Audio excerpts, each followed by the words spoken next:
Hello friends, welcome to the channel. आज मैं आप लोगों के लिए विंटर स्पेशल ऐसी एक रेसिपी लेकर आई हूँ, गोभी के पराठे की रेसिपी, जो बहुत ही सिंपल, टेस्टी और हेल्दी है। चलिए तो स्टार्ट करते हैं इस रेसिपी को बनाना। इस रेसिपी के लिए मैंने यहाँ पर एक गोभी लिया है, जिसे मैंने बड़े बड़े चंक्स में कट करके गर्म पानी में नमक डालकर 1 घंटे के लिए भिगोने के लिए रख दिया था।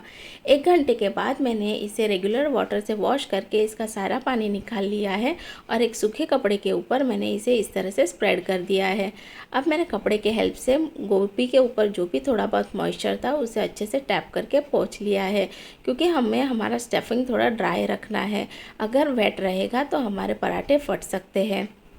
उसके बाद मैंने यहाँ पर एक चॉपर लिया है और यहाँ पर मैंने 4 से 5 ग्रीन चिलीज़, 1 कटोरी जितना हरा धनिया और 1 बंच जितना ग्रीन गार्लिक यूज़ किया है। अगर आपके पास ये गार्लिक ना हो तो आप जो रेगुलर ड्राई गार्लिक रहता है उसका भी आप यूज़ कर सकते हैं।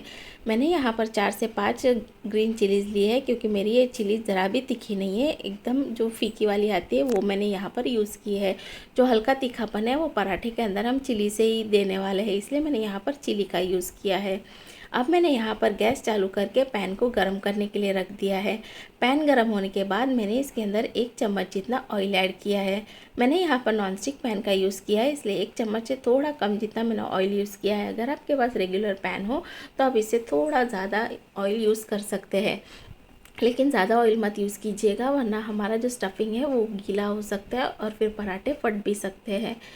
अब तेल गरम होने पर मैंने इसके अंदर जो ग्राइंड किया था मिक्सचर उसे मैंने ऐड कर दिया है और इसे 1 से 2 मिनट के लिए मैं अच्छे से सौते कर लूँगी, ताकि जो गार्लिक का रॉनेस है वो निकल जाए और धनिया का फ्लेवर भी सौते करने पे बहुत अच्छा आता है। इसलिए मैंने इसे 1 से 2 मिनट के लिए पहले अच्छे से रोस्ट कर लिया है। अब मैंने यहाँ पर चॉपर के अंदर इस गोभी को ग्रेट कर लिया है। अगर आपके पास चॉपर ना हो तो आप ग्रेटर का भी यूज़ कर सकते हैं, ग्रेटर से भी अच्छे से ग्रेट हो जाएगा। और अगर ग्रेटर ना हो तो आप मिक्सर का भी यूज़ कर सकते हैं। मिक्सी के अंदर आप पल्स पे इसे चलाकर इसे हल्के से ग्रेन्स रखकर ग्राइंड कर सकते हैं। चॉपर में भी मैंने इसके थोड़े हल्के से ग्रेन्स रहने दिए हैं, क्योंकि जब हम पराठे खाएंगे तो जो गोभी का छोटा छोटा जो ग्रेन्स रहता है जो मुँह में आता है वो बहुत टेस्टी लगता है। अब मैं इसे 2-3 मिनट के लिए हल्का सा सौते कर लूँगी। इसके वजह से जो गोभी का रॉनेस रहता है वो निकल जाता है। बहुत से लोग कच्ची गोभी का भी पराठे बनाते हैं, लेकिन मैं इसे ऑलवेज़ ग्रेट 2-3 मिनट के लिए सेक कर ही यूज़ करती हूँ। उसके बाद मैंने यहाँ पर 2 बॉइल्ड पोटैटोज़ यूज़ की है, जिसे मैंने ग्रेट करके इसके अंदर ऐड कर दिया है। पोटैटोज़ की हेल्प की वजह से जो हमारा स्टफिंग रहता है वो बिल्कुल भी गीला नहीं होता है, बल्कि ड्राई बनता है और जब हम पराठे बेलते हैं तो वो फटते नहीं है। इसका बाइंडिंग बहुत अच्छे से बनता है। उसके बाद मैंने यहाँ पर 1 छोटी चम्मच जितना गरम मसाला यूज़ किया है। आपके पास जो गरम मसाला हो आप वो यूज़ कर सकते हैं। उसके बाद मैंने 1 छोटी चम्मच जितना आमचूर पाउडर यूज़ किया है। आमचूर पाउडर की वजह से इस स्टफिंग का टेस्ट बहुत अच्छा आता है। गोभी के अंदर थोड़ा हल्का खट्टापन की वजह से इस स्टफिंग का टेस्ट बढ़ जाता है। अब मैंने यहाँ पर 1 छोटी चम्मच से थोड़ा कम जितना मैंने चाट मसाला यूज़ किया है, क्योंकि मैंने यहाँ पर आमचूर पाउडर का यूज़ किया है, इसलिए चाट मसाला थोड़ा कम ही यूज़ किया है। उसके बाद मैंने यहाँ पर 1 छोटी चम्मच जितना भुना जीरे का पाउडर ऐड किया है और स्वाद अनुसार नमक ऐड कर दिया है। अभी सभी इंग्रेडिएंट्स को हल्का मिक्स करके 2-3 मिनट रोस्ट करके उसके बाद मैं स्टफिंग को ठंडा करने रख दूँगी। अब मैंने यहाँ पर आटा लगा दिया है। यहाँ पर एक टिप है कि आप जब आटा लगाओगे तो जो हम रोटी के लिए आटा गूंथते हैं उससे थोड़ा हल्का सॉफ्ट जितना हमें पराठे के लिए गूंथना है। यहाँ पर पराठे के लिए हमें बिल्कुल भी हार्ड आटा नहीं लगाना है, वरना हमारे पराठे फट सकते हैं। आप देख सकते हो कि मेरा आटा कितना सॉफ्ट लगा है, जो इजीली हाथों से प्रेस हो रहा है।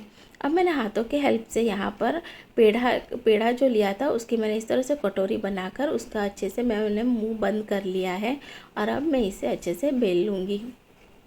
बेलने से पहले मैं इधर हाथों से अच्छे से इसे पेड़े को स्प्रेड कर दूँगी, ताकि अंदर का जो स्टफिंग है वो सभी जगह पर अच्छे से स्प्रेड हो जाए।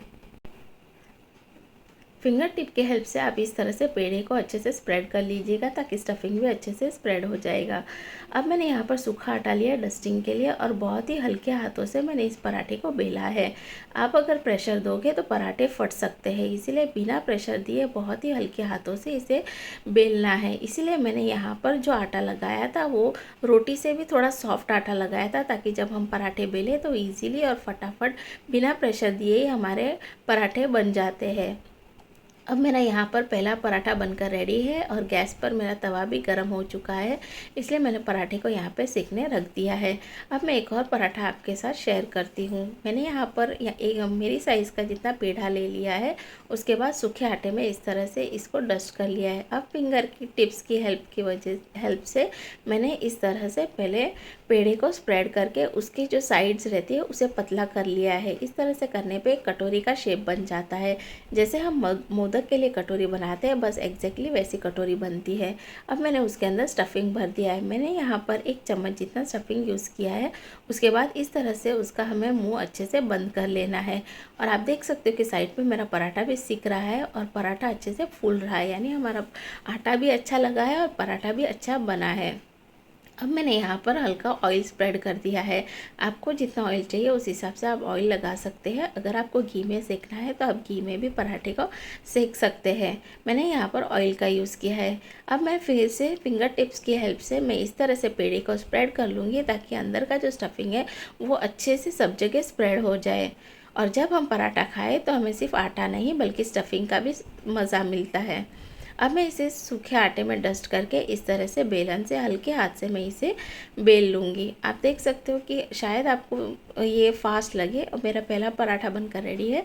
आपको इस स्पीड में दिखता होगा क्योंकि मैंने यहाँ पर स्पीड लिमिट रखी है, लेकिन मैंने जब बेला था तो बहुत ही हल्के हाथों से इस पराठे को बेला था ताकि हमारे पराठे फटते नहीं। कोई भी पराठे को आप जब भी बेलोगे तो हल्के हाथ से बेलिएगा ताकि आपके पराठे फटेंगे नहीं।